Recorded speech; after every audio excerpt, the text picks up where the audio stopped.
We've all been there, taking a sip of a dark, oily roast and bracing ourselves for that intense, lingering bitterness.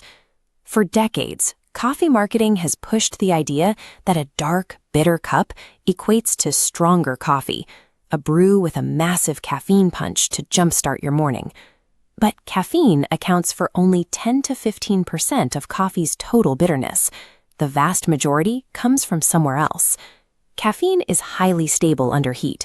Roasting darker doesn't generate more caffeine. It simply exposes beans to more fire. Dark roasting just burns off water. This makes the surviving caffeine slightly more concentrated by weight, but the total amount hasn't multiplied. Since caffeine isn't the primary cause of that harsh, dry bite in the throat, we have to identify the invisible chemical villain actually ruining the dark roast. The process begins with raw green coffee beans, which are packed with chlorogenic acid, or CGA. These acids make up roughly 6 to 10% of the bean's dry weight. In a light roast, a high percentage of these natural CGAs survive the heat. This gives the coffee its bright, snappy, and refreshing tang.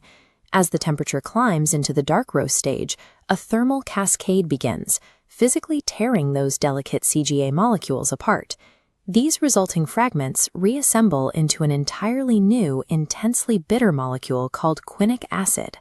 Quinic acid is the direct cause of the metallic, astringent feeling in your throat, the sensation of your mouth drying out after a single sip.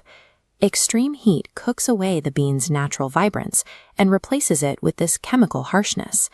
This destruction also extends to the second major chemical component in the bean, natural sucrose.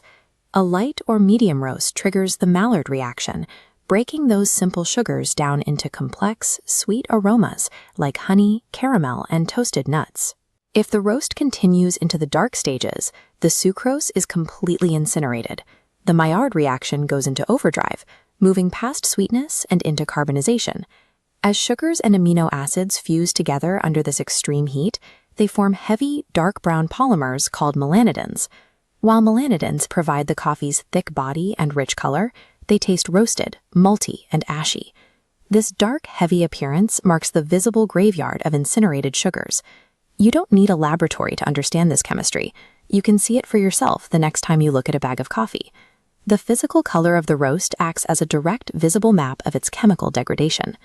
A light, dry brown bean indicates preserved sucrose and vibrant acids. You can expect a sweet, tea-like, and vibrant cup. By contrast, a dark, almost black bean covered in shiny oil signals that sugars are destroyed and bitter quinic acid has taken over.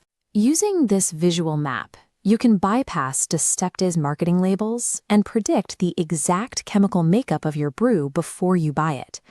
Have you ever bought a dark roast expecting a massive caffeine kick, only to realize you were just drinking bitter quinic acid? Tell us about your experience in the comments below. Make sure to like and subscribe to avoid future coffee myths.